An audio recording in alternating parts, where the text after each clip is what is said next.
Hey, Dr. J here with another episode of Janine's Justifiables, and I am going to continue in on my Parenthood parenting series, and today I'm going to talk about co-parenting.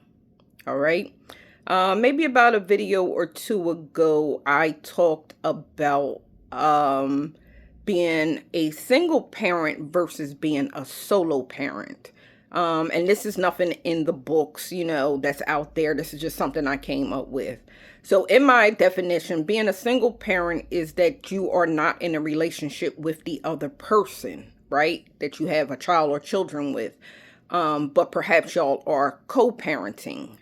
And then solo parenting is that the other parent is not present at all, right? For whatever reason. They could be deceased. They could have a long stint in jail or something.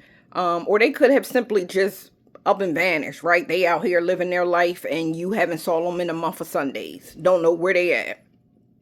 And so today I'm just going to talk about co-parenting, right? Basically single parenthood.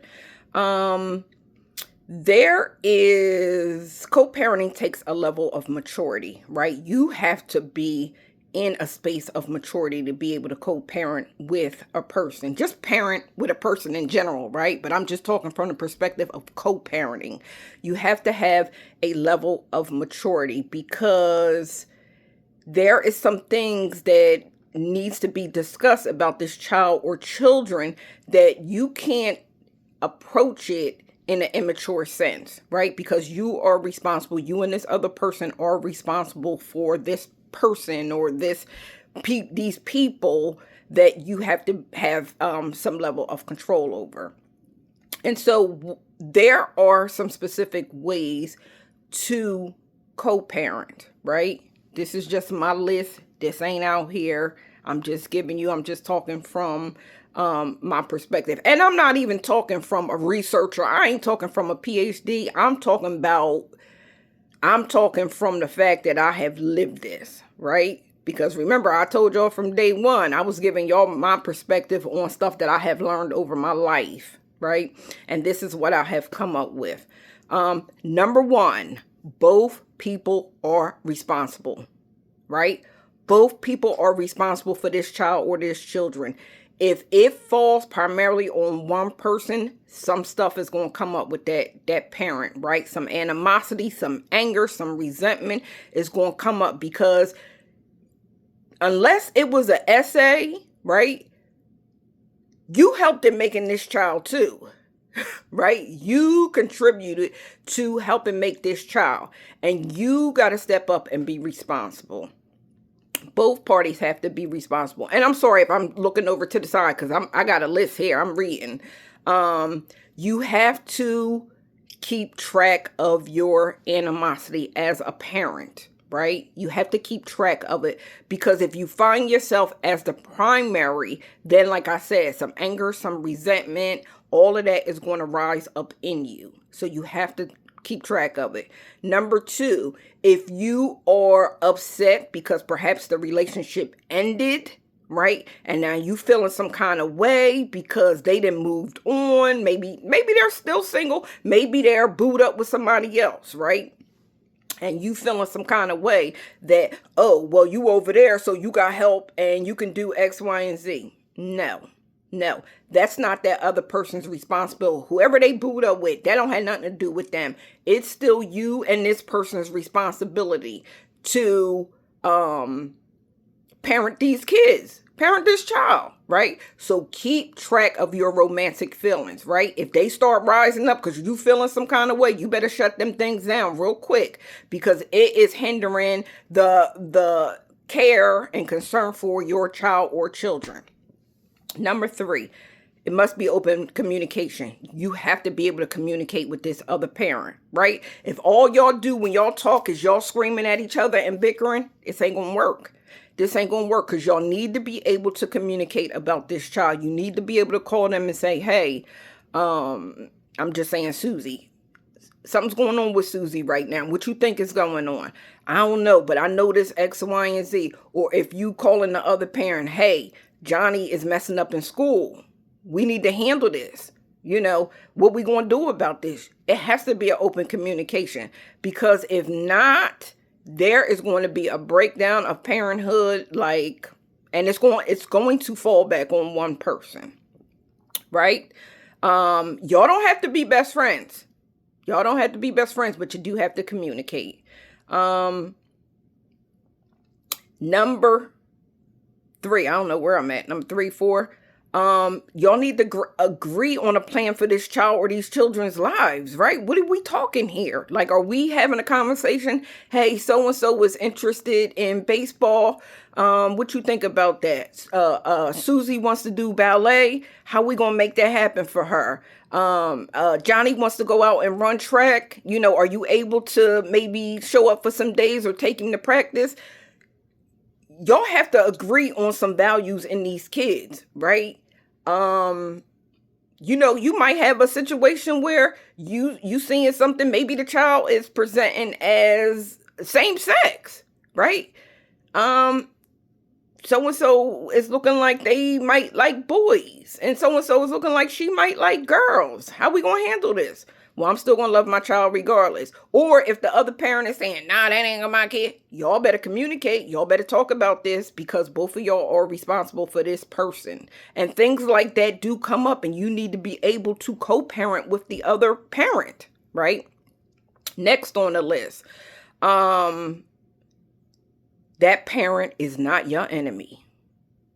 If you are in a situation where that other parent is your enemy, y'all in trouble. Y'all in trouble. Somehow, some way, y'all got to get on the same front. Y'all ain't got to be exactly the same, but y'all have to have some shared values for how y'all raising these kids. Y'all have to have some shared values. Next on the list, you got to respect the other parent. You got to respect them. Somehow, some way, you got to find some respect for them. You ain't got to like them, but you have to respect them. Because when you don't respect them, you allow that animosity, that anger to come up in you. Now, I'm talking about if you're co-parenting. I'm talking about somebody that's there helping you to whatever degree. The solo parenting, that's another issue, right? Because, and I've been in that situation where you are left holding the ball and you got blood in your eyes, right? Because it is unfair for you. It's unfair for the child. It's unfair for everybody around. And the other parent probably out there just living their life, like it's golden. And the weight of it, the weight of being a parent is just strictly on you. So you have to monitor what's going on in your heart. You have to, because if not, what will happen is, if you have that animosity, it will come up. And that brings me to my next point. Never, ever, ever speak ill of the other parent to the child or in front of the child. Don't do it. Don't do it. Because whatever's going on with you, if you spew that on that child, you are now creating a rift between that child and the other parent. It don't matter that you don't like them. It doesn't matter that you don't like what they do, how they handle things. Don't speak ill of them. I don't care. If you want to speak ill, call your homegirl up, call your homeboy up, and railroad them that way. Don't do it in front of the child. Don't do it. Because like I said, you can feel how you want to feel. You absolutely can. But that child should not know that you hate his mom or his dad. They shouldn't. If that other parent is who you say they are, because they have left you holding the bag, they ain't helping you financially, they not helping you with the child psychologically, physically, nothing. If they are exactly who you believe them to be, that child will learn that over the years. You ain't got to say your daddy ain't this, your mama ain't that. That child gonna learn that. And perhaps they're not that to you, but they are to the child. Perhaps they're not there for you, but they are for the child. That's two different things, right? So you got to be very careful about that. Next thing, never hinder the child from having a relationship with the other parent.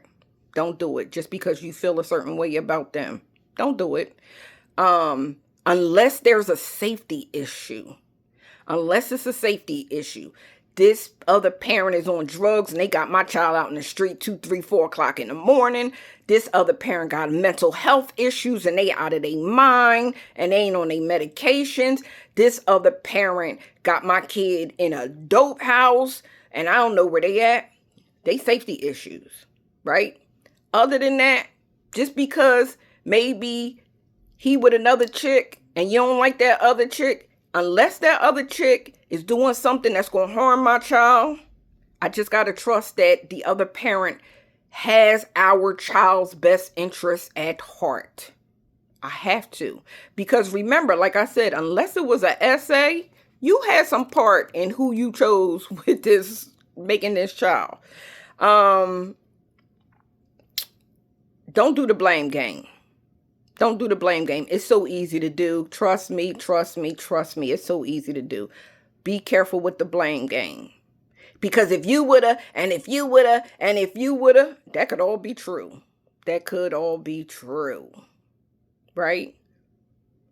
But that ain't doing nothing but holding more resentment in your own heart. Remember, I told y'all from day one, parenting ain't just about how you raising kids. It's about what's going on in you as a person.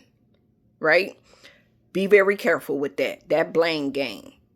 You know, he got, and your mom can, and he got a grandmom over there, and your brothers and sisters, that ain't their responsibility. It's yours and mine. We're the parents, right? Because when you do that anger and that disappointment and that blame game, I'm telling you, it starts coming up. You might get to a point where you might start resenting the child, right? Because that child might have some things that remind you of that other parent. Remember I told y'all in the last video about nature versus nurture, and stuff start coming up. Because it will come up and it will trigger you because that other parent stuff is coming up in this child and they not even present. Oh man, I'm telling you. It comes up. And I'll end with this. You can't force another parent to parent. You can't force them. You can't force a grown adult to grow the hell up and do grown up stuff. You cannot do it. You can't do it. What you can do, like I keep saying in all the videos, love your child as much as you can. Care for them as much as you can. I pray that God will give you the finances to care for your kids, that he will give you the mental capacity to care for your kids, that God would give you the emotional capacity to care for your kids and be able to meet their needs to the best of your ability. That's all I can do.